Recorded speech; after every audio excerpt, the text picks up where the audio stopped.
Okay, so we got a very interesting video today. It's been a little bit since I've wanted to make this. This is about Cryptsy, which used to be around. It was an exchange, unfortunately, as you can see. CEO steals $30 million worth of Bitcoins, deletes all the servers full of the data, so, there's no evidence left, and flees to China.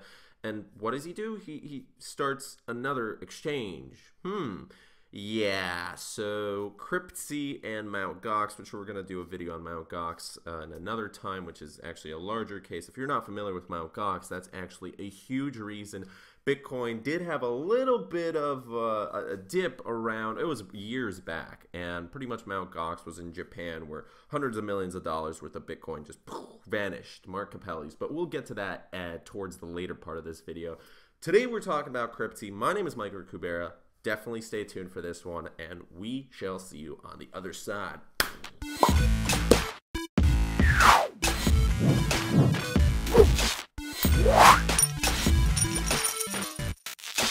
Okay, so this is an interesting one because if you've been watching my videos previously, hello new subscribers, we're approaching 9,000. I know it's been a slow, steady climb, but we're getting there. So if you've been watching my videos and the ones about pump and dumps, this is pretty much, it kind of hits home a little bit. I don't know why I wanted to use that phrase, but I used to use Cryptsy, and maybe some of you guys did as well. So this is what you get when you type in Cryptsy.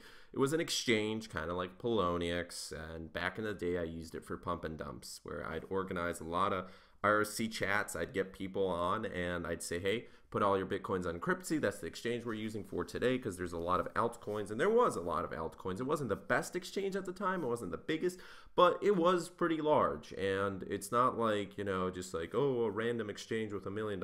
As the title said, it was $30 million worth of Bitcoin, which what was it? It was like 3 or 4 years ago. That was a lot at the time because the Bitcoin market wasn't anywhere near where it is right now. That was when Bitcoins were just a couple $100 a pop. Anyways, so I was curious a couple of months back, and I was like, wow, I wonder what's going on with Cryptsy, right? And type in Cryptsy, and I think I typed in Cryptsy.com, and it redirected to this anyways, but if you guys can see, it's the first link over there.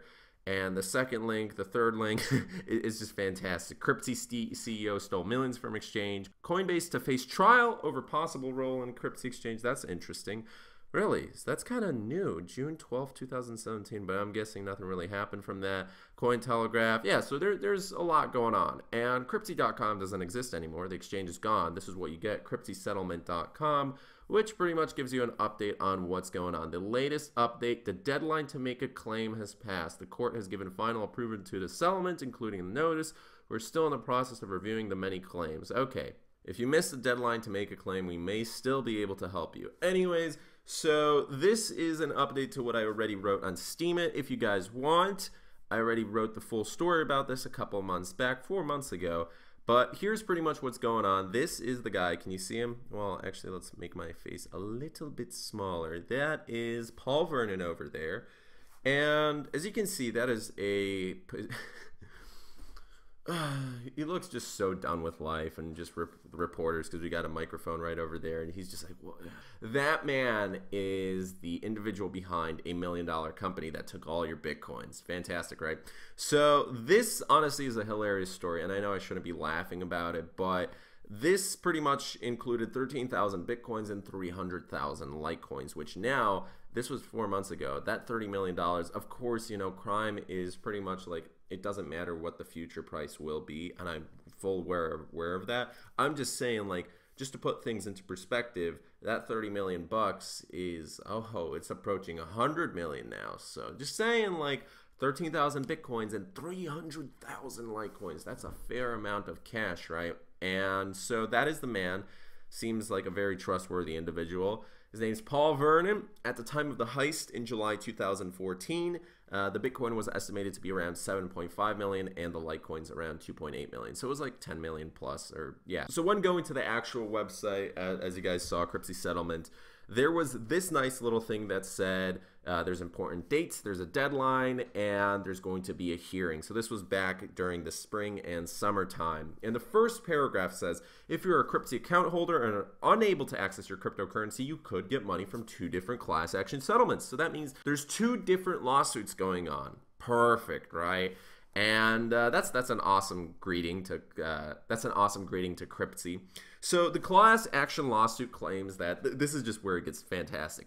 Defendant Project Investors Incorporated, Cryptsy and Paul Vernon stole and converted for their own use the cryptocurrencies of the Cryptsy account holders. Just outright stole, whatever. Defendant Lori Ann Nettles was unjustly enriched as a result of assets that she received that were purchased with the proceeds of cryptocurrency taken from the Cryptsy account holders, blah, blah, blah. So she is the wife of Mr. Vernon.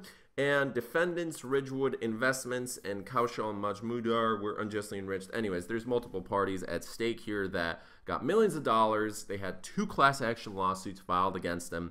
And at first what happened, this is probably one of the pictures where Paul is denying any wrongdoing. He's like, I have no idea what's going on.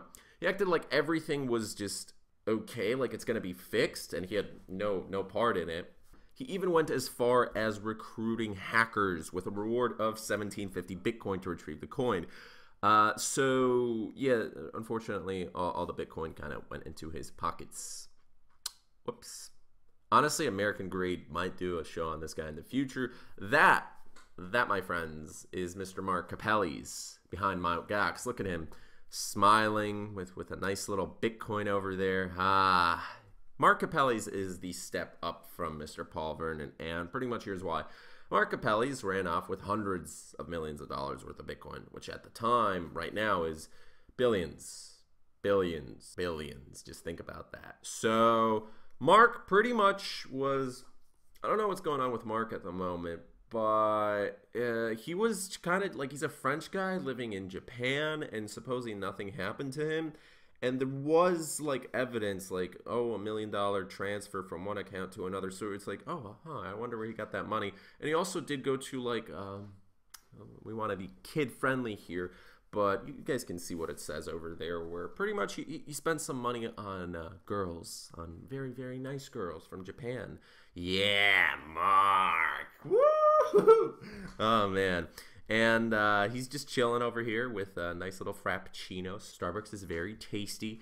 And there's a nice little client over there. It's snowing in Japan. Very interesting. Mt. Gox, where's our money? Yeah, some people had hundreds of thousands of dollars locked in Mt. Gox, and they never got a penny of that. So they did like a little protest outside Mt. Gox. Really? Why is this not working? There's an image that's not working. Anyways, I remember what that was. It was an image of the second exchange. So what happened with Paul Vernon was pretty much his story changed. Like, his story changed from there was a hacking to he just disappeared. He vanished. And some people suspect that he packed his bags up and went to China. And in China, there was some super sleuths who discovered that supposedly he's been working on a project called Byte by 9 or whatever. And there's one individual on Bitcoin Talk who responded, very strange. It is very similar to Cryptsy, like layout. So some people suspect that he left behind his wife and he had a girlfriend over in China, or he moved with his girlfriend or whatever. And his wife was left behind, and she was already getting screwed by the law because she tried to fake her divorce papers for the $1.5 million mansion. And by the way, there's no extradition treaty for those who are curious. Paul's not able to be brought back from China to the US if he was living in China, allegedly, which, that's interesting. Although, see, that gets really weird because in China, like, they do have stronger penalties, but then again, like, I think nothing's going to happen to him. Let's see. One of the more notable elements in the report is the allegation that in April, either Vernon or someone acting on his behalf moved to delete critical information from the servers tied to the company. Pretty much all the data that described how much customers were owed is gone. It's vanished. There's no way to retrieve it. Well, maybe, but it certainly complicated things a little bit, made the trials go on for longer, and there's millions of dollars that are missing, as with any scheme, right? Could things have been prevented? Well, I closed it off over here with a nice little piece. If there's a lesson to be learned, let it be this. Before the alleged hack, Vernon says the company had first-year revenues of close to $3 million. During that time, from May 2013 to May 2014, he says he paid himself $1.1 million via the regular payroll system. So Peter Thiel from PayPal which PayPal, great company. He recommends a salary of about $150,000 or less if a startup company has around $1.5 million or more in seed investment. So, yeah, $1.5 million, and Peter Thiel recommends a salary of $150,000 or less. So let's take $3 million. So Vernon should have been taking $300,000 or less, and instead he decided to take over 1/3 of what the company had, which is interesting because he paid himself and employees and all that. So it yeah, that's a very interesting way to treat a company. Anyways, my name is Mike or Kuber. What do you think about Cryptsy? Is Mr. Paul gone for good? Is he living in China, living the Chinese dream? China's an interesting country. I mean, he could have chosen Brazil or maybe Thailand or, you know, some European country.